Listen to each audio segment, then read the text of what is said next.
et bonsoir à toutes mesdames et messieurs. Tout le plaisir est pour nous de vous savoir nombreux devant vos postes pour nous recevoir. C'est bien lundi 20h30, la 2 Sport, c'est l'heure. Bienvenue à tous et bienvenue à tous ce soir. Nous allons parler football avec peut-être à des différents paliers, avec donc la compétition des jeunes qui s'organise par un acteur du domaine footballistique. On va parler football avec les playoffs du championnat, sans oublier également les dames. Avec le report, il faut attendre donc samedi prochain pour voir la rentrée des dames sur le terrain. Et nous allons parler également de la deuxième division avec les sanctions ou du moins les décisions qui sont tombées par rapport donc à la commission juridictionnelle. Voilà un peu le menu de ce soir sur ce plateau avec nous, Stéphane Atigosu et Jaguar Koulibaly. Je commence d'abord par ma droite puisque c'est le grand frère ce soir sur le plateau. Stéphane Atigosu, bonsoir. Oui, bonsoir Roger Levelou, bonsoir à Jaguar Koulibaly. Bonsoir également à toutes les téléspectatrices et tous les téléspectateurs de la TV2. Il faut rappeler que pratiquement c'est la première fois que je vous reçois dans cette émission de la 2 Sport. Oui, c'est vrai que j'avais l'habitude de venir à la TV2, mais pour spécialement cette émission, c'est la toute première fois avec Roger Levelou. Merci bien d'avoir répondu donc à notre invitation. C'est plutôt habitué de ce plateau. Bonsoir. Oui, bonsoir Roger, bonsoir aux téléspectateurs et téléspectatrices du Togo et d'ailleurs. Voilà, merci infiniment puisque nous sommes suivis également sur les réseaux sociaux, du moins sur l'internet, le www.tv2.tg. Donc pour les images de cette émission, merci encore une fois de nous faire confiance, mesdames et messieurs. On va d'abord donc partir avec les résultats du championnat scolaire qui se dispute actuellement. Et donc pour la journée de vendredi dernier dans la région centrale à Blita, il y a eu le match entre le CS les leaders qui ont perdu 3-0 donc face au CG Blita Gare 1. Et dans la région maritime, et spécialement à Yotor, il y a eu la finale préfectorale. D'abord au niveau des dames, le CG Tablibo Ville 1 était face au lycée AEP. Le score à l'arrivée donc 1-0 en faveur donc du CG Tablibo Ville 1. Et puis la seconde rencontre qui a eu lieu à Tablibo a été donc la rencontre lycée AEP. Ça c'est du côté masculin. Lycée AEP contre lycée Kinikondi, 4-1. C'est le score à l'arrivée, score à l'avantage du lycée Kinikondi, donc qui a battu son adversaire lycée AEP par 4-1.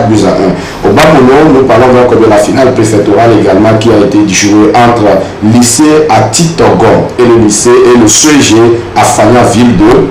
Le CG à Fania Ville 2, le score à l'arrivée est de 0 but partout et donc il a fallu la séance des tirs au but pour départager les deux clubs. Au finish, c'est le lycée à Titogon qui l'emporte par 3 tirs réussis contre 0 pour le CG à Fania Ville 2. C'est donc ce qu'il faut savoir pour le championnat scolaire qui a été joué ce week-end, du moins pour la journée de vendredi. L'occasion pour nous donc de saluer tous les acteurs de l'autre côté, avec en tête le directeur des sports scolaires et universitaires. Merci pour tous les efforts. Certainement que Stéphane Atigosu, vous suivez ce championnat, du moins vous avez les échos de cette activité footballistique ou du moins sportive, puisqu'il y a également l'athlétisme du côté donc des établissements scolaires. Oui, bien sûr, c'est une activité saluée par notre rédaction. Nous sommes très fiers de voir que les compétitions ont finalement repris et surtout avec les tout petits amis. Et à ce niveau, c'est le sport et les loisirs. Et quand vous visitez ces stades-là, vous voyez combien de fois les enfants sont très heureux de taper dans le ballon. Et puis, combien de fois les supporters envahissent la pelouse lorsqu'il y a le contre-but. Donc, vous comprenez que c'est la joie qui est partagée là-bas. Et ça, c'est une bonne chose. Donc, nous tenons à féliciter le ministère des Sports et des Loisirs qui a fait un gros effort pour que cette compétition puisse reprendre. Et cette fois, c'est sur l'étendue du territoire national. Donc, c'est une bonne chose. Et moi, je dis toujours que je viens de l'intérieur du pays. Donc, il n'y a pas de raison qu'on considère le Togo comme s'arrêta à Gongwe. Donc, quand je vois les enfants de Blita, de Dapaon, de Mango, de Tangouaré, je ne sais quoi, qui sont en train de se réjouir, je suis très content. Je me dis que voilà les miens qui sont prêts à se réjouir. Alors, Jaguar, vous êtes aussi beaucoup plus proche des dames. Le Sogeta Libreville 1 a battu lycée AEP. C'est tellement que vous aviez voulu être sur le terrain pour suivre cette compétition-là. Ça pourrait vous permettre de détecter. Ce n'est pas que j'avais voulu, c'est que on était sur le terrain. Était sur le terrain. Vous savez, le football féminin aujourd'hui, et c'est avec les enfants là. Il faut aller dans les recoins du pays, chercher les petites là, venir quand même étoffer nos différents clubs. Donc c'est ce qui a été fait. Moi j'étais à table effectivement le vendredi et je t'assure que à l'intérieur du pays il y a quand même il y a du bon jeu, jusque ces petits trucs là que les formateurs doivent aussi revoir, ajouter, puisque vous savez au niveau de ce championnat ce sont les professeurs de sport qui sont des encadreurs ou bien les coachs pour ces équipes là. Nous on était quand même sur le terrain parce que nous avions quand même besoin des filles pour ce football là. Et à Tabligo on en a rencontré et on en a aussi discuté aussi avec des parents. Voilà, c'est ce que j'ai toujours l'habitude de dire sur ce plateau. Quand l'État s'y met, ça marche. Voilà pourquoi à chaque fois on crie la volonté est politique. Aujourd'hui, il y a cette volonté politique au niveau de ce football-là à la base. Maintenant, il faut l'étendre à d'autres disciplines. C'est vrai, cette année, on a quand même ajouté l'athlétisme. Vous savez, 2 ans de cela, c'était juste le football. Et on était aussi au niveau d'Adido Gomé où il y a une très belle équipe au niveau du lycée technique d'Adido Gomé où vraiment les filles ont quand même cette envie-là de jouer. Il suffit juste de les aider. Voilà. Maintenant, pour quand même chuter, vous savez, pour l'organisation matérielle de cette compétition, j'aurais quand même voulu que le ministère des Sports fasse appel aux structures ou aux mercenaires ou à ceux qui sont doués en la matière. Il y a le doyen ici qui organise déjà des compétitions. Voilà, donc j'aurais vraiment voulu qu'on associe d'autres personnalités, pas forcément du ministère, mais en dehors du ministère pour quand même aider pour que l'année prochaine, que ça soit encore plus visible, parce que sur le plan médiatique, vous voyez, on ne fait pas tellement des tapages médiatiques sur ça, c'est-à-dire qu'au niveau du ministère, on ne veut pas quand même associer les médias. Voilà, donc je lance cet appel-là au lieutenant-colonel de faire tout pour faire appel aux autres, pour que ça puisse marcher. Stéphane, il a quand même relevé un aspect de son développement, l'aspect technique ou l'aspect organisationnel de ce championnat. Quand on sait que ce sont les professeurs de sport peut-être qui encadrent ces jeunes, ces joueurs, ces enfants, alors quel sera peut-être le développement, puisqu'il s'agit de la formation à la base. Si le système de jeu, les notions de base, les notions basiques ne sont pas véritablement inculquées à ces enfants, comment est-ce qu'ils vont évoluer? On s'en souvient peut-être pour ces joueurs qui ont évolué dans le sable, qui ont comme Adebayor qui le crie toujours sur les toits. Il a joué à Cassino bien ou là, tout là. Et maintenant, s'il n'y a pas véritablement une formation véritablement à la base, comment est-ce que ces enfants pourront grandir pour étoffer les clubs, pour intégrer peut-être les divisions supérieures? C'est là où on se pose aussi des questions. Vous savez, le Togolais est naturellement doué.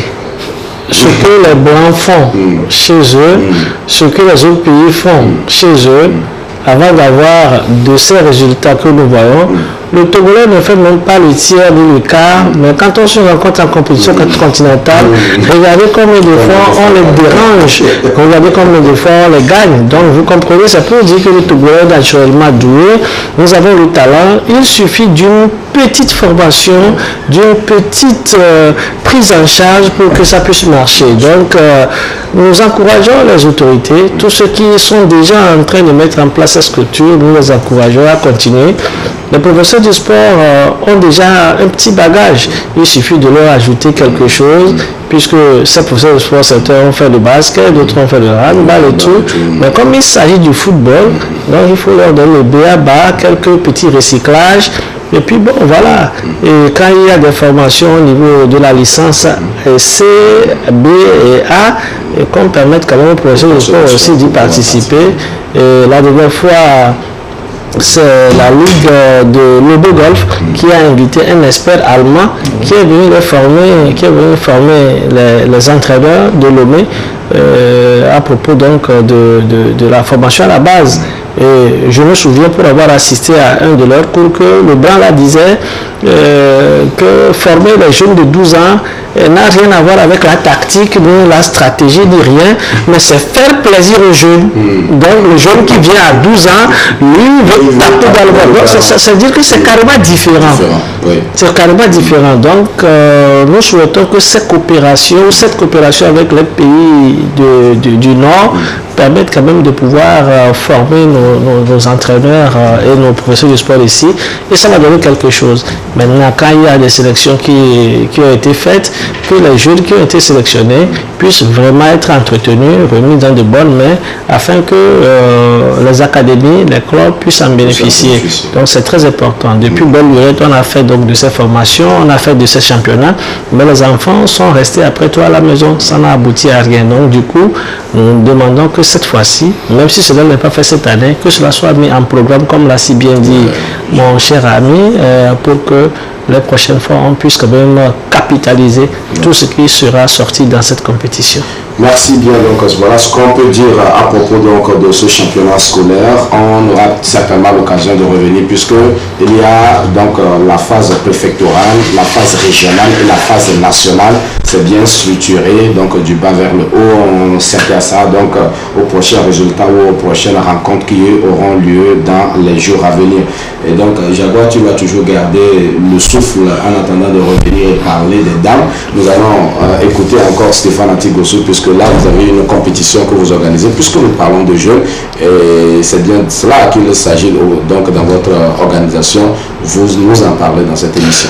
Oui, effectivement, nous sommes à la 8e édition du tournoi des académies Made in Togo. Les 7 dernières éditions nous ont permis de détecter quand même pas mal de bons joueurs, mais nous allons citer les meilleurs des meilleurs. La toute dernière pépite qui est partie s'appelle Karim Derman, qui se trouve aujourd'hui à Feyenoord en Hollande. Avant lui, il y a Clyde Thibault qui est parti et qui joue aujourd'hui même en équipe première de Bordeaux. Et nous avons Nabedi Elam qui aussi évolue en Europe dans une équipe pas de l'Ukraine, hein. J'ai le nom, mais souvent l'Ukraine me fait à l'esprit.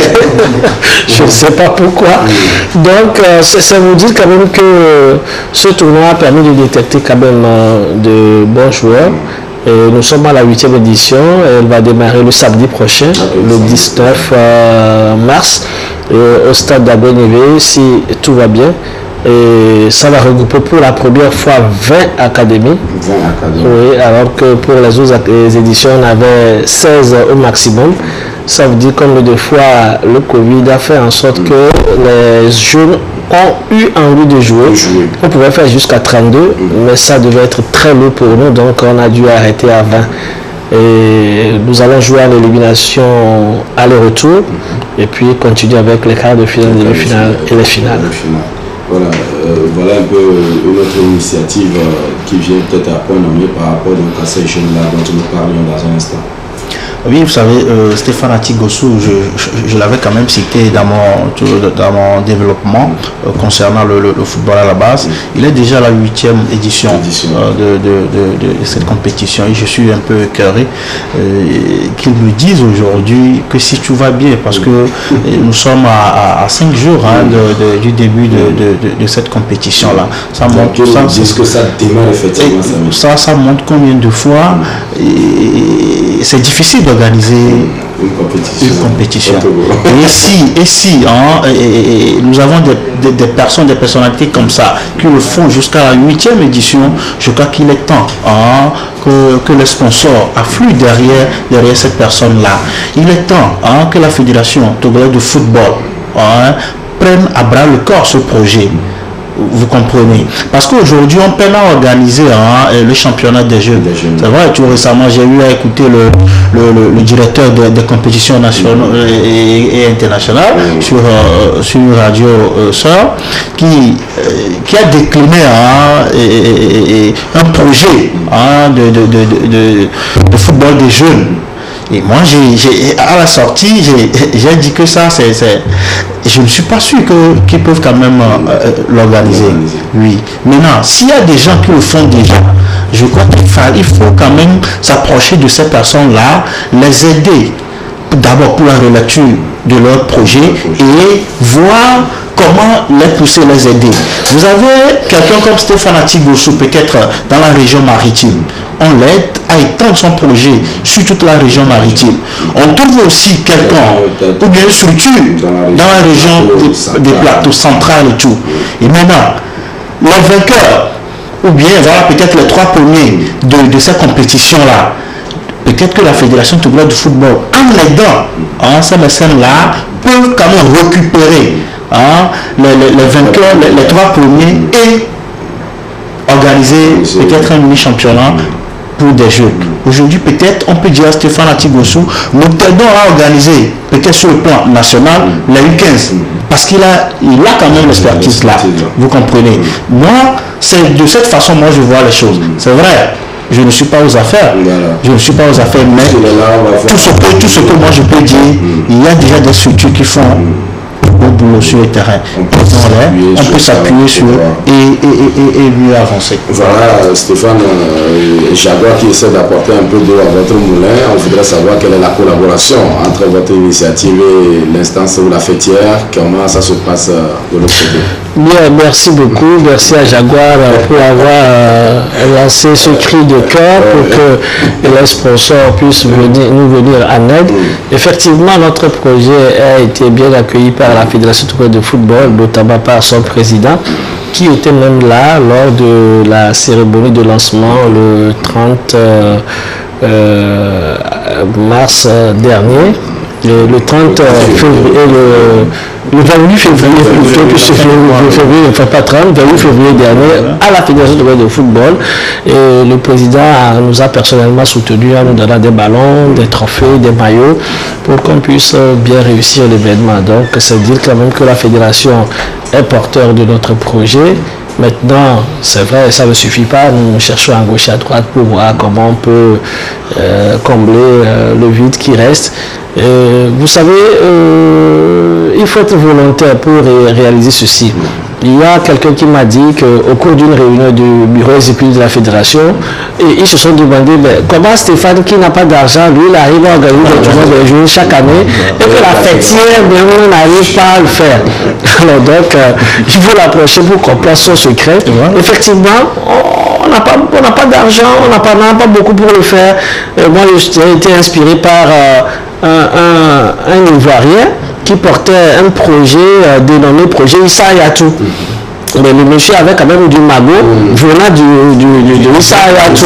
Je me souviens que c'est lui qui a badigeonné tout le stade d'Agomivier. Il a renouvelé tout et puis il a taillé le terrain, il a fait. Mais malheureusement, sa compétition n'était pas allée jusqu'au bout compte tenu de certaines conditions. Nous, on a relancé et puis, voilà, de façon minimaliste, nous sommes arrivés quand même à atteindre notre objectif, ce qui a permis quand même à certains pépites de sortir. Et cela nous a encouragé à continuer. Donc toutes les bonnes volontés qui viennent, nous prenons. Maintenant, quand on facilite un peu aussi les choses, c'est tout ce que nous demandons. Parce que là, vous comprenez que nous avons le stade municipal. Or, les enfants qui vont sortir de ce tournoi vont jouer pour le pays. Et quand ils vont avoir des médailles, la ministre va les recevoir. Donc c'est une chaîne. Donc que chacun sache que ce que nous faisons contribue au développement du pays. Et au-delà quand même du fait qu'on veuille quand même chercher de l'argent pour étoffer les caisses de l'État, qu'on pense aussi quand même à aider les valeureux citoyens ou ceux-là qui se débrouillent quand même pour aider les jeunes en matière de trucs. Et Jaguar a dit un truc intéressant tout à l'heure. Nous faisons ceci tout simplement parce qu'il n'y a pas de championnat des jeunes au niveau de la fédération de football. Quand ça va commencer, nous allons pouvoir laisser la main à la fédération parce qu'il faut un championnat national des jeunes. Et quand le championnat national des jeunes est organisé, ça permet de détecter beaucoup de jeunes talentueux qui vont ensuite être entretenus et jouer dans les clubs et puis pourquoi pas aller monnaie leur talent à l'extérieur. Donc c'est du ressort de la fédération. Et nous sommes juste en train de contribuer et lorsque la fédération va donc prendre cet envol-là, nous serons là pour collaborer, pour aider avec nos petites connaissances, notre petite expérience dans le domaine. D'accord, merci bien donc pour tout ce développement. On aura l'occasion donc de revenir amplement sur ce sujet puisque c'est samedi prochain, ça commence samedi le 19, mais on va quand même finir avec cette préoccupation vers l'académie. Ça ne sera pas quand même aisé, facile. L'organisation, la structuration, comment on s'y prend par même pour réussir cette compétition ou Non, nous avons quand même une petite expérience là-dessus. Donc, comme je dis, nous avons des trophées, des maillots, des ballons déjà offerts par la Fédération de football. Il suffit donc de trouver les enveloppes pour associer, de la location du terrain, les arbitres, et le tour sera joué. Donc, au niveau des académies, vous êtes sûr que les enfants font partie de ces académies? On contrôle. Est-ce qu'on ne va pas aller rassembler des enfants pour venir jouer? C'est des académies bien reconnues, bien... Oui, quand vous prenez des académies comme Swallows, quand vous prenez des académies comme Liberty Sport d'Abo Trafford, vous prenez Nilim Foot, vous prenez FSA, donc ce sont des académies bien structurées déjà, donc les autres aussi sont bien structurées. Donc nous n'avons pas d'inquiétude en ce qui concerne la qualité de jeu qui sera produite. C'est vrai qu'il y a toujours au niveau de la vérification des âges, il y a toujours des trucs qui se glissent dedans, mais nous trouvons quand même une formule pour quand même permettre de pouvoir régulariser ça. Et puis quand vous faites un tournoi de moins de 20 ans, vous avez moins de problèmes que quand vous faites un tournoi de moins de 17 ans ou de moins de 15 ans. Quand M. Ziboua a démarré son tournoi, j'ai dit il va souffrir. Il va souffrir parce que ce n'est pas facile. Les gens viendront avec le papier de leur petit frère, cautionnés par les parents, cautionnés par les enseignants, tout ça, parce qu'ils sont bons. Et ils sont de très bons joueurs, mais ils sont là, l'âge est dépassé, ils vont vouloir frauder. Donc, et puis, des fois, ce n'est pas fraude. C'est qu'en fait, c'est tout récemment qu'on lui a fait la naissance. Alors, vous ne voulez pas, il est gros, il est costaud, il est barbu comme mon cher ami, il a 14 ans. Donc, c'est un peu la réalité. C'est quand même un problème. Je ne sais pas si c'est en Afrique ou au Togo seulement. Mais... Non, pas au Togo seulement. Il y a sciemment des pays où on coupe l'âge. Quand vous prenez le Nigeria par exemple, c'est monnaie courante, vous voyez un joueur vieillard, on vous dit que voilà de Bassokos, puis même Samuel Eto'o, on va taxer de quelqu'un qui dépasse son âge. Donc en football, disons que puisque le football s'arrête à 35 ans, donc si vous avez déjà 30 ans et vous voulez démarrer le football, personne ne veut de vous. Voilà, ça c'est clair. Il faudrait que vous ayez moins de 20 ans pour attirer l'attention des Blancs. Donc, quand il y a quelque chose qui se passe dans le football.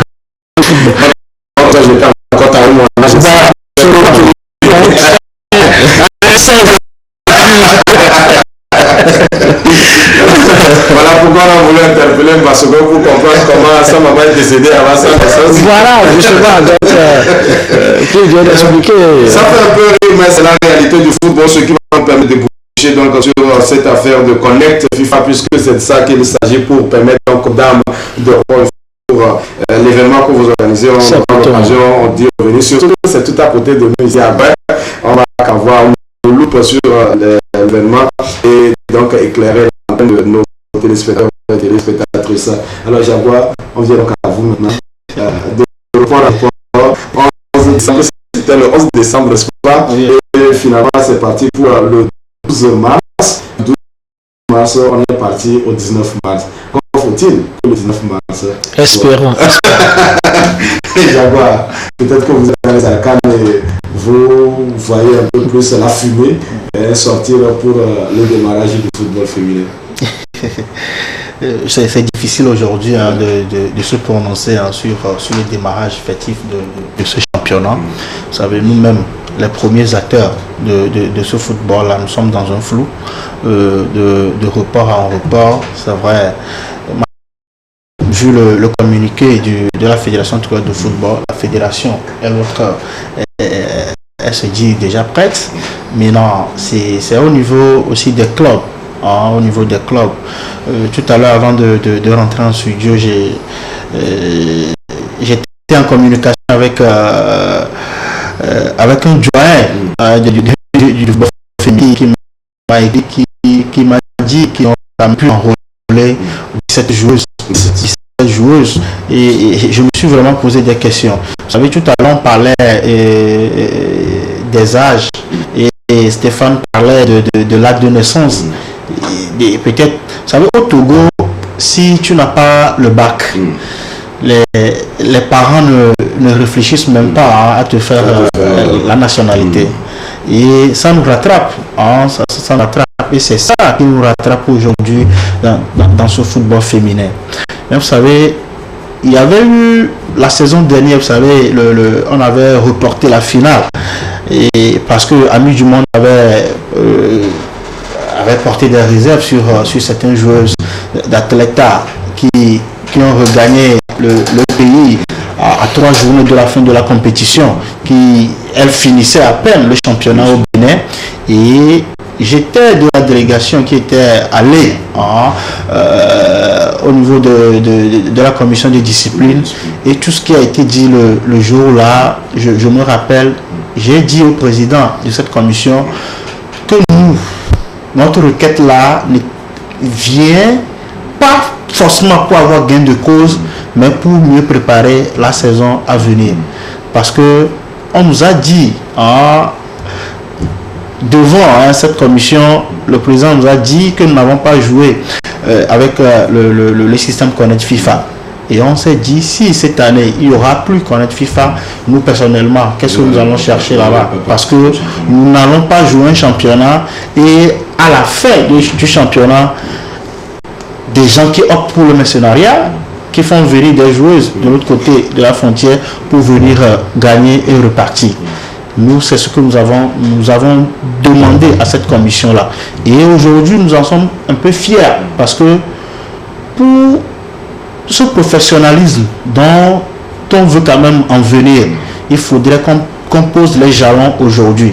Peut-être que moi, je ne serai plus de cette ère avant que ce professionnalisme-là soit de mise, mais je serai fier que ça a quand même commencé. Ça a commencé, monsieur Bloch. Ça, puisque c'est tout un processus. Vous voyez. Donc, c'est ça aujourd'hui qui bloque. Les parents ne se sont pas vite levés, et il y a aussi une petite négligence au niveau de nous, les responsables de ce football-là. Depuis la saison dernière, la fédération nous a dit de chercher, de faire tout pour avoir les documents possibles pour pouvoir enrôler nos joueuses. Et à la réunion préparatoire du début de ce championnat, nous avons, nous les responsables de club, nous avions demandé à la fédération, ou bien nous avons posé ce problème-là de soucis, comment on appelle les dossiers administratifs. La fédération de football nous a dit qu'elle est leurs portes sont grandement ouvertes et que nos soucis n'ont qu'à venir. La fédération va nous aider.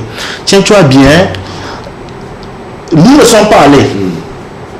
Nous ne sommes pas allés vers la fédération pour dire, voilà, nous allons déposer peut-être au niveau des services des nationalités, tel nombre de nationalités, aidez-nous pour que ça puisse sortir. On ne l'a pas fait.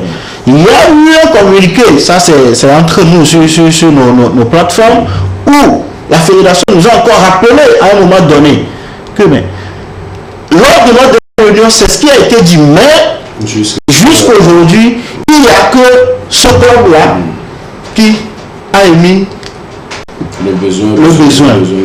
Et aujourd'hui, la fédération a raison. Et je pense, et je crois que ce serait la meilleure solution, le nombre d'équipes qui arrivent à s'enrôler, il faudrait quand même qu'on joue.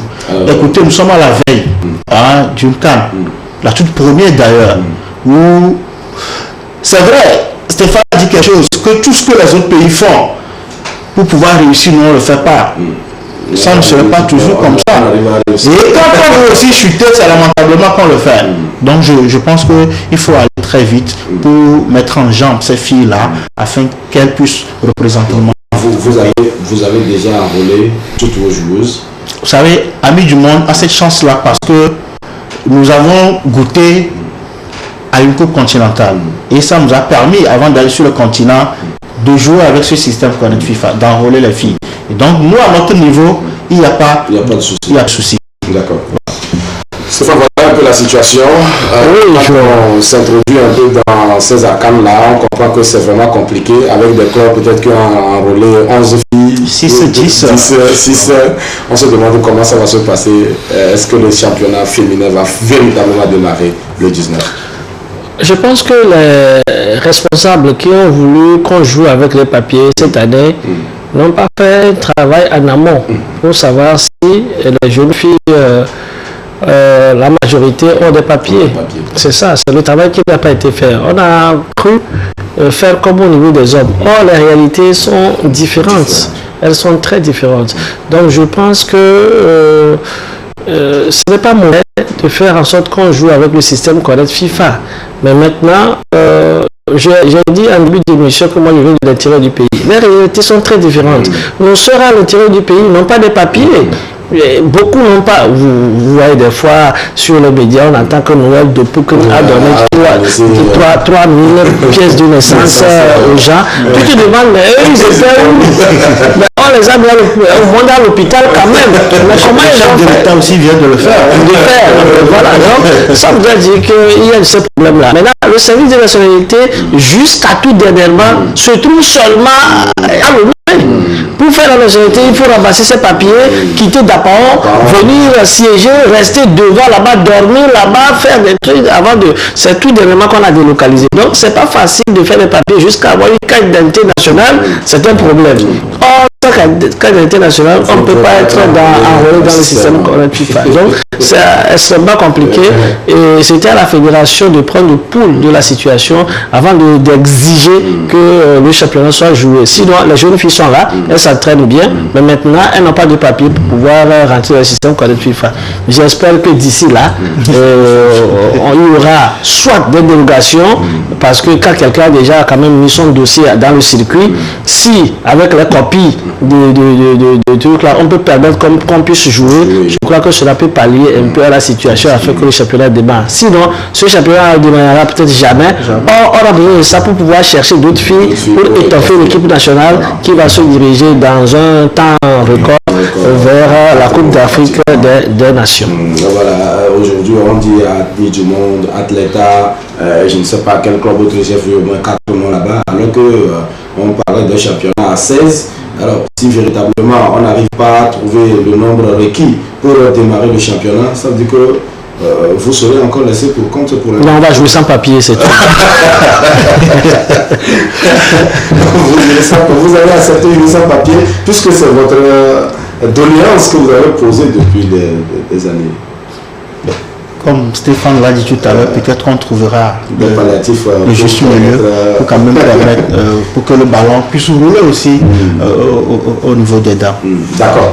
En tous les cas, on garde espoir que le championnat féminin va démarrer pour le grand bonheur de nos sœurs qui donc attendent toujours. Vous allez les voir donc sur les différents terrains s'entraîner et s'il n'y a pas de compétition, c'est difficile donc de maintenir ces filles-là. Parfois on se pose la question, tous ces temps d'entraînement, parce que ce n'est pas aussi facile pour les parents de laisser les filles pas du chaque tout. fois comme ça. Pas du tout. Moi j'ai une soeur dans ce truc-là et à l'heure actuelle, peut-être qu'elle n'est pas encore de retour à la maison. Et quand elle revient, elle dit, mais toi tu viens d'où? Je viens de l'entraînement.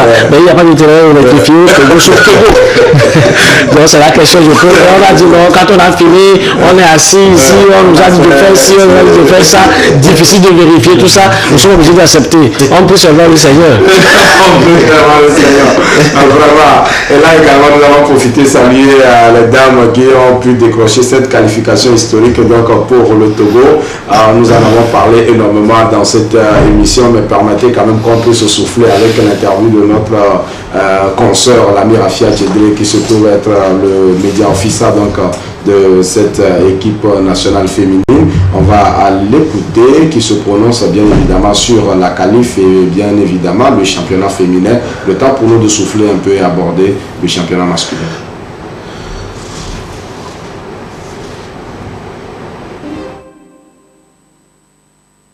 D'abord, il faut dire qu'au début, on se disait, bon, à allaient ressembler ces qualifications. Et puis bon, le premier adversaire c'était le Sao Tomé. On a réussi à gagner en déplacement 5-0. On attendait le match retour, malheureusement l'adversaire a signé forfait. Et donc le Gabon était notre adversaire pour le second tour qualificatif. Il fallait donc s'imposer à Lomé et puis le faire également à Libreville. Et donc Dieu faisant, on a réussi.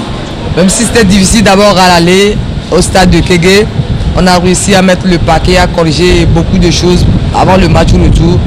Et nous avions pu donc arracher cette qualification historique en battant les Panthères d'Âme 2-1 au stade de Moridan à Libreville. Et donc il faut dire tout simplement que c'est le fruit d'un sacrifice, c'est le fruit d'un travail collectif qui a été fait en passant par le ministère des Sports, la Fédération togolaise de football qui a été là pour nous et aussi la motivation, la détermination qu'il y a eu au sein des éperviers d'âme. Quand on a suivi les matchs du Gabon, du premier tour face au Congo-Brazzaville, on se disait qu'il y avait de la place et donc dans les vestiaires du Togo, on se disait qu'il faut mettre au moins 3 à 4 buts au match aller. Et malheureusement ça a été très compliqué. L'adversaire a refusé complètement de jouer et du coup ça nous a posé d'énormes problèmes. 2-1, le deuxième but togolais qui a été marqué dans les ultimes secondes. Et il fallait donc se concentrer beaucoup plus sur le match retour, oublier rapidement le match aller, ce qui a été fait. Et puisque dans les têtes on se disait qu'un but du Gabon nous éliminerait donc de la Coupe d'Afrique Maroc 2022, il fallait tout faire pour marquer en premier, ne pas en encaisser. Et ce qui a été fait, même si dans les 15 premières minutes, il y a eu un penalty que notre gardienne Amoukulu Amé a bloqué. Et puis derrière, l'ouverture du score, l'égalisation gabonaise et ce second but de Yaya Tekia qui est venu donc nous plonger donc, dans la fièvre de la Coupe d'Afrique Maroc 2022.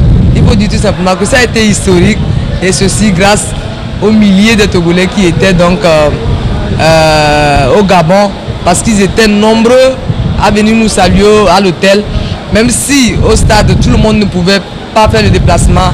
La plupart qui ont fait le déplacement qui étaient là pour nous soutenir grâce donc à l'ambassadeur du Togo au Gabon.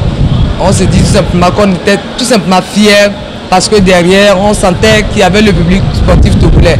Au-delà de ceux qui étaient sur le territoire, les Gabonais, les Togolais Gabonais qui étaient au stade ne nous ont pas oubliés, nous ont soutenus. La qualification aujourd'hui c'est pour tout le monde. Il faut dire tout simplement qu'il y a eu une avancée après le report. Plusieurs clubs qui ne s'étaient pas même sur les 16 clubs qui vont prendre part au championnat, on a déjà 8 à 9 clubs qui sont déjà enregistrés. C'est déjà un grand pas. On attend d'ici le début de la semaine prochaine pour que tous ces 16 clubs puissent s'enregistrer pour le démarrage effectif du championnat le 16 mars prochain. Je pense qu'aujourd'hui il n'y a plus autre chose qu'attendre que le démarrage de ce championnat avec cette qualification. Aujourd'hui vous savez plusieurs filles ont envie de rejoindre le nid des éperviers et seul le championnat peut les permettre de taper aux yeux de la sélectionneur. Et donc aujourd'hui, que ce soit au niveau des dirigeants, au niveau des staffs techniques et des joueuses, la seule chose c'est le démarrage effectif et on espère vivement que le 19, le ballon va rouler pour les filles pour qu'enfin on puisse avoir de nouvelles têtes qui puissent vraiment étoffer les éperviers dames. Aujourd'hui nous parlons des éperviers dames, une qualification historique serait pu être le cas des années en arrière, mais derrière parce qu'il n'y a pas eu de championnat à travers les différents présidents de fédération qui sont passés à la tête de cette fédération. Depuis le départ du président Roch Nyasingbe, il n'y a pas eu de championnat féminin. Il a fallu l'arrivée du président Akovi pour revoir les filles sur les pelouses. Et donc je pense qu'il faut que le championnat soit plus répétitif. Il faut beaucoup plus fort. Vous savez, le temps de plus de moyens que le traitement des hommes. C'est ce qui manque aujourd'hui à nos clubs. Il faut vraiment que l'État, cette fois-ci, puisse accompagner l'intégration au niveau des clubs. Ce qui est sûr, l'État fait déjà de son mieux. La fédération, on n'en parle plus depuis l'arrivée du président à Covid. Et donc, je pense vivement Il suffit juste d'un accompagnement au niveau des clubs, que ces clubs puissent être structurés. Tout à l'heure, je parlais des clubs qui sont enregistrés. Si les clubs sur 16 sont 9, ce qui veut dire qu'il y a un problème. Et le problème se repose sur le côté administratif. Il faut permettre à ces filles-là, qui sont élèves, d'avoir des documents administratifs. Je voudrais parler là des naissances, des nationalités, bien avant d'avoir les cartes d'identité et le passeport, c'est très important. Il faudrait d'abord un accompagnement administratif et après, on parlera du côté financier. Voilà, donc nous sommes de retour. À l'instant, l'ami Rafia Tchedri qui s'exprimait donc sur la qualification des éperviers dames pour la Coupe d'Afrique des Nations féminines Maroc 2022. La compétition va démarrer dans presque 4 mois, c'est au mois de juillet. Nous souhaitons donc plein succès à cette dame. Elle a parlé également du football féminin. On espère vivement que le championnat va démarrer le 19 pour le plaisir de nos dames. On va parler maintenant sur le plan masculin, la deuxième division, la 14e et dernière journée de la phase régulière devait avoir lieu le week-end passé, mais ça a été ajourné pour raison de gestion des dossiers, on va dire des contentieux.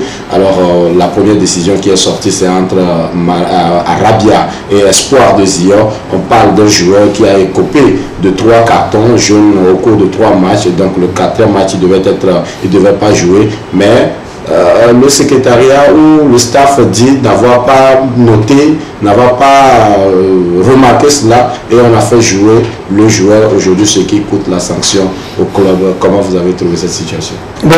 Attends, si le secrétariat a oublié de noter, ça fait ça. C'est pas fait exprès? Non, mais si ça fait exprès, la sanction elle est là. Aujourd'hui, c'est les 3 points qui sont partis. Et ça fait 3 points fois 2 que ce même club est en train de perdre.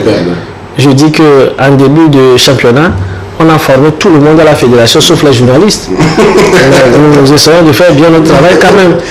On a formé ces secrétaires généraux, on leur a inculqué ce qu'il faut, les coachs ont été formés et tout, sauf nous, mais bon, on n'a rien dit. Maintenant, au moment d'appliquer ce qui a été formé et ce qu'ils ont eu dans leur formation, ils essayent de l'oublier, à tort ou à raison, je ne sais pas, mais la sanction est immédiate. Je crois que c'est triste pour ce club de Tabligo qui quand même se débrouille. Les responsables se battent pour que l'équipe puisse venir en première division.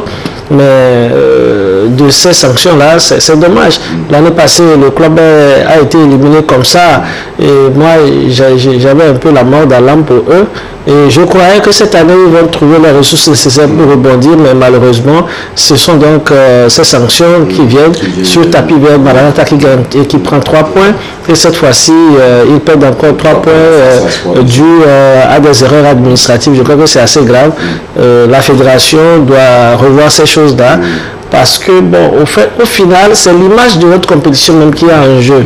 Donc, c'est comme si on ne maîtrise pas les choses. C'est comme si nous sommes encore dans l'amateurisme profond. Donc, il faudrait que des dispositions soient prises pour que, même si des clubs venaient à oublier les cartons, que la fédération prenne sur elle-même de rappeler que ce joueur-là a déjà un carton, ne peut pas jouer le match prochain. La CAF le fait, la FIFA le fait. Avant une rencontre internationale, on fait un rappel pour dire que ce joueur-là n'est pas qualifié pour jouer. Donc si entre-temps vous n'avez pas eu le temps de noter, vous avez cela, vous avez échappé, au moins l'instance fêtière vous a rappelé ça, quitte à vous de forcer et de jouer avec pour être sanctionné. Donc la fédération doit pouvoir aussi prendre les trous par l'école pour éviter quand même de ces sanctions-là qui ne font pas vraiment une bonne image de notre football.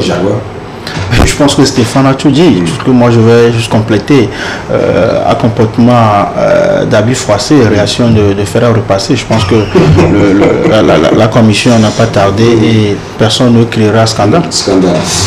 Il faut dire que Fouadan, Doumbé et Koroki dans la poule B et l'étoile filante dans la poule A sont déjà qualifiés donc pour les playoffs à l'issue donc de la 13e journée. Il reste 2 places à prendre et nous espérons que donc à l'issue de cette 14e journée qui va se disputer samedi prochain, on aura donc les 2 qualifiés pour les playoffs du côté de la 2e division. On va partir rapidement donc pour il faut ajouter si tout va bien. Si tout va bien. Si tout va Parce que bien. là, si les contagieux ne sont pas encore complètement vidés, Arabe a encore recours à faire si possible, non? Oui, Arabe peut avoir recours à faire. Il y a aussi d'autres choses qui peuvent faire en sorte que ce championnat ne soit pas joué ce week-end. D'accord. En tout cas, on attend les autres décisions du côté donc, de la commission juridictionnelle de la Fédération togolaise de football. On va partir du côté de la première division avec donc les playoffs qui ont commencé. On va suivre cet élément qui nous résume les résultats du week-end et juste derrière le commentaire. C'est bien le coup d'envoi des playoffs du championnat national de football de première division saison 2022. Au stade de Kégué ce dimanche, les Robots Rouges, leaders au classement à l'issue de la phase de groupe dans le sud, accueillaient les chauffeurs de la COSA, deuxième de la zone nord. Ces derniers se montrent très tôt ambitieux en s'offrant des occasions, mais ce sont les Robots Rouges qui seront beaucoup plus réalistes. À la 29e minute de jeu, Yéré Justin trouve les cages pour le 1-0, score qui conduira les deux formations à la pause. De retour pour la seconde période, alors que l'on s'attendait à la réaction de la SCK, c'est le capitaine du Dynamique togolais qui surgit par cette frappe pour corser l'addition. 2 buts à 0, le Dynamique togolais s'empare des 3 points de cette première journée des playoffs. On avait la pression, étant leader de la zone sud, on avait la pression contre une très belle équipe de ACK. Bon. Et ça sourit, je pense qu'on ne peut que remercier le bon Dieu. On se connaît parfaitement, mais il y a de la qualité quand même chez eux. Ce soir, ça n'a pas du tout marché pour nous. Ce qu'on faisait d'habitude dans nos matchs, aujourd'hui, on n'a pas su le faire. Et l'adversaire a été réaliste. Il a marqué 2 buts. On a eu une défaite. Le jeu d'ASK est basé sur la construction de jeu. Aujourd'hui, on n'a pas réussi à jouer comme d'habitude. Et sincèrement, dit-on nous a causé des problèmes. Il faut reconnaître que l'adversaire a mieux joué que nous. Et c'est l'occasion de se ressaisir pour les prochaines fois. 2 buts à 0, c'est aussi le score qui a sanctionné la rencontre ASCO Togoport Akara, score à l'avantage des Condona. Déjà samedi, les cornes de la Bina ont été sans faveur aux Showboys de Palimé. AS Bina 3, Gomido 1, c'est le score qui a sanctionné la partie. Au classement, à l'issue de cette première journée des playoffs de la première division, l'AS Bina est en tête avec 3 points, aussi bien que le Dynamique togolais et ASCO qui totalisent les mêmes points. Et Togoport, ASK et Gomido sont derrière avec 0 point. Voilà, donc nous sommes de retour au studio pour la suite et la fin de cette émission. Stéphane Atigossou, votre club a effectué un déplacement périlleux à Kara. Les cornes n'ont pas été quand même... non, c'est contre Asco. C'était contre Asco, puisque l'AS Bina a battu Gomido. Et Togoport aussi est allé chuter face donc, à Asco. Ce n'est que partie remise. Oui, je crois que c'est le football. Les portuaires ne sont pas allés à Kara en victime expiatoire, mais il y a eu un fait de jeu. Asco a marqué en premier, et il y a eu un penalty, mais les portuaires n'ont pas pu rétablir la parité. Et ce penalty marqué, devait être une occasion pour galvaniser le club, redonner une nouvelle énergie aux joueurs. Mais malheureusement, Akako Kodjo a joué un peu trop mollement, donc le gardien s'est couché sur le ballon. Et moi je dis que bon, voilà, un penalty sifflé à Kara contre Asco de Kara, c'est pas un penalty qu'il faut rater. Et donc en temps normal, cela n'arriverait pas facilement. Il a eu la pression du public. Donc, non, je sais pas, mais cet arbitre qui a sifflé ce penalty contre Asco à Kara, je le félicite. C'est pas évident, il est courageux. Très courageux. Malheureusement, Akako Kodjo n'a pas compris. Comme tu l'as si bien dit, ce n'est que partie remise. Les portiers vont revenir à l'Aubin. Je crois qu'ils doivent être déjà là même. Et ils vont reprendre les entraînements et se préparer pour jouer contre la corne de la Bina le dimanche prochain. Alors l'objectif pour l'AS Togoport? Absolument, une victoire. Si l'AS Togoport ne gagne pas l'AS Bina dimanche, donc elle est prête à être dernière de la compétition de ces playoffs. Donc c'est pour l'instant l'AS Bina qui est le supposé petit poussé donc, de cette compétition parce que venait de la deuxième division. Et si elle arrive à tenir tête, voire à battre l'Est Togo à Lomé, alors là, tout est bouclé pour l'Est Togo. Donc la victoire est obligatoire. Jaguar, les playoffs ont commencé pour la première division. On va suivre de belles affiches avec de bonnes rencontres. Oui, effectivement, et ça a déjà commencé. Ça a déjà commencé si ceux qui ont quand même suivi le match qui opposait le Dynamique togolais et la conducteur et les chauffeurs de la COSA. Quand on parle de la CECA aujourd'hui dans ce football, dans l'élite de ce championnat, on se dit tu dois multiplier peut-être x3 ton énergie avant de rencontrer cette équipe-là. Mais vous savez, c'est le football. La CECA qui a commencé timidement, qui a chuté devant le Dynamique togolais, et le petit poussin que le doyen a surnommé tout à l'heure l'Asbina qui a gagné Gomido, et on se dit il y aura quand même match et il y aura aussi des surprises. C'est ça aussi le foot. Philippe Troussier l'a dit, la balle elle roule et ce ne sont pas les meilleures équipes qui gagnent toujours. Les surprises ont toujours fait partie des routes compétitions. Super, voilà, merci. Et je pense que la deuxième journée de ce playoff-là, il y a de belles affiches. Déjà, quand vous voyez la CECA qui a chuté, l'ASCO qui a gagné, et la CECA qui joue contre ASCO, Akara. Vous voyez Togoport qui a chuté Akara et qui attend l'Asbina et qui a obligation de résultats. Vous savez, l'Astogoport demeure aujourd'hui, comme quelqu'un l'a écrit sur une plateforme aujourd'hui, et l'Olympique de Marseille du Togo. Oui, pour quand même avoir fait belle prestation sur le plan continental. Aujourd'hui, la bête de toutes les équipes, c'est l'Astogoport parce que on veut, même si les réalités ne sont pas les mêmes, l'Astogoport reste toujours l'Astogoport. C'est pas parce que Stéphane est là que je le dis, mais quand vous voyez le jeu de l'Astogoport, moi j'étais personnellement surpris. Je me disais que l'Astogoport allait faire un match nul à Kara. C'est ce que je me disais. Et attendez quand même l'Astogoport parce qu'il y a un certain Akapo Kokou là qui franchement, moi je l'ai vu jouer 2-3 fois, il y a quand même de la qualité au niveau de tous les clubs. Hier après le match, Golem m'a appelé et m'a posé cette étonnante question: pourquoi Akapo Kokou ne se trouve pas en équipe nationale? Il a dit Golem, je ne suis pas de sélection nationale. Voilà. Si c'était moi, il serait depuis la sélection parce que c'est un joueur costaud, il est robuste, il court, il frappe, il a quand même toutes les qualités d'un bon attaquant, sauf que les choses n'ont pas tellement souri pour l'Astogoport cette année. Il est vrai que même pour les playoffs, on a attendu la toute dernière journée pour pouvoir se qualifier. Donc peut-être c'est tout ça qui ont agi aussi sur lui. Donc les résultats n'ont pas été ça, donc c'est ça. Et sinon, comme tu l'as si bien dit, les playoffs, c'est maintenant que le championnat a véritablement commencé. Et on a commencé par voir le vrai visage des clubs. Après la deuxième journée où ASCO reçoit ASK à la maison, d'abord un match que nous espérons qu'il y aura une victoire enfin, parce que ces deux clubs-là se sont rencontrés au moins 5 fois. Je ne sais pas, c'est toi qui me prête. Donc ils s'entendent bien. Donc depuis qu'ils se sont entendus pour que personne ne gagne personne.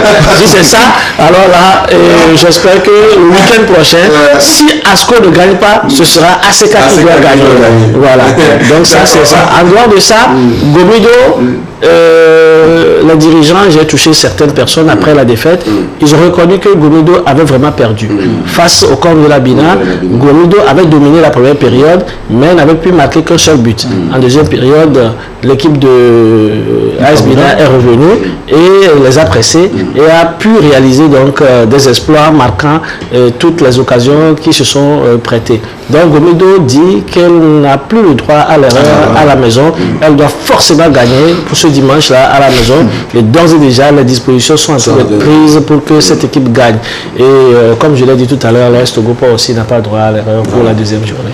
On va écouter notre confrère Eli Atipo également qui s'est prononcé donc sur ces affiches et ces rencontres qui ont démarré pour le compte des playoffs. On va l'écouter et on revient pour conclure l'émission. Cette saison, il faut dire la formule, celle de jouer avec les playoffs avec les 3 premiers de chaque groupe et en phase aller-retour, ce qui fait 10 journées, permet d'avoir un autre visage de ce championnat. Et donc, quand on prend les playoffs ont débuté le samedi déjà avec le match AS Bina Gomido. Si certains étaient surpris de voir l'AS Bina battre Gomido 3-1, pour moi personnellement, ce n'est pas surprenant parce que j'ai pris le temps lors de cette phase aller, lors des premières phases aller de la saison régulière de suivre l'AS Bina qui est une très belle équipe.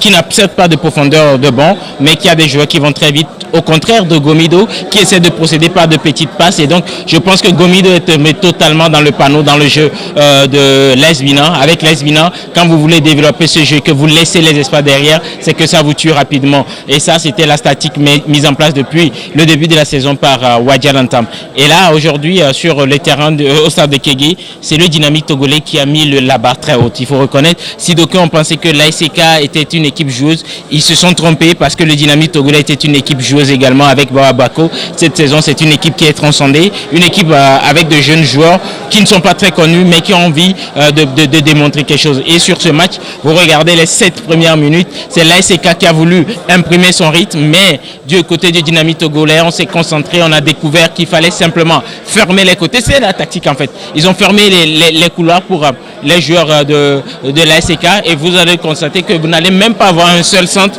aujourd'hui de Bodé Abdul Sabour. Et c'est là où le Dynamique togolais a totalement tué le match. Et que dire de ce but de Justin Yare qui ne doit rien à personne. Et c'est ça. Maintenant au nord, il y a également l'autre, ce n'est pas une surprise. Oui, naturellement, éventuellement, Asco avec 2 titres à son actif va s'imposer devant l'AS Togopo. C'est ce qui a été fait d'ailleurs. Et donc ça prouve que cette saison sur les playoffs, ça sera très très coriace pour toutes les équipes. Contrairement à la saison passée où c'était juste des matchs à élimination en aller-retour, cette saison c'est tout autre chose. Vous pouvez vous louper comme peut-être l'ASK qui s'est loupé aujourd'hui, mais finir champion parce qu'ils peuvent se reprendre. Et là, ça nous permet toujours d'avoir une compétition. Aujourd'hui, quand vous voyez le niveau de jeu qui est élevé, vous savez que oui, voilà, on a pris les 3 premiers. Et donc, on aura certainement au moins un match par journée qui aura un niveau très élevé, ce qui permettra à nos équipes, lorsqu'elles seront sur le continent, de ne pas se faire ridiculiser comme la saison passée. Je pense qu'il y a eu énormément de manque de compétition avec la Covid qui était arrivée, qui a tout cassé, il fallait reprendre. Et tout le contraire, parce que quand vous vous souvenez de l'épopée de l'AS Togopo, nous étions en plein championnat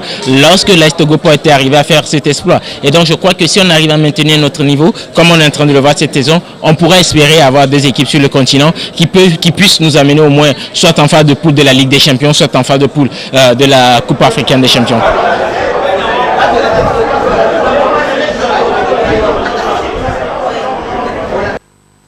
Et voilà donc c'est sur ces propos de notre confrère Eli Atipo que nous refermons cette émission sportive sur votre chaîne de proximité, mesdames et messieurs. Merci à vous qui êtes restés pour nous suivre. Jaguar Koulibaly, merci d'être passé sur notre plateau ce soir. C'est moi qui vous remercie. Alors, grand frère Stéphane Atigosu. Oui, merci à toi pour l'invitation et salutations à mon cher ami Yere Justin. Je le salue pour ce joli but.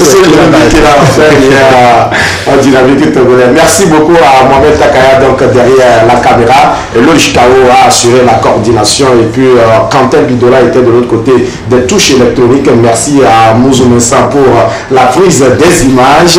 Merci mesdames et messieurs, l'émission sera rediffusée mercredi à 11h, mais pour vous les internautes, retrouvez les images sur notre page Facebook. Nous serons de retour lundi prochain pour un nouveau numéro. D'ici jusque là, portez-vous bien et prenez soin de vous. Que le ciel nous protège tous. À très bientôt.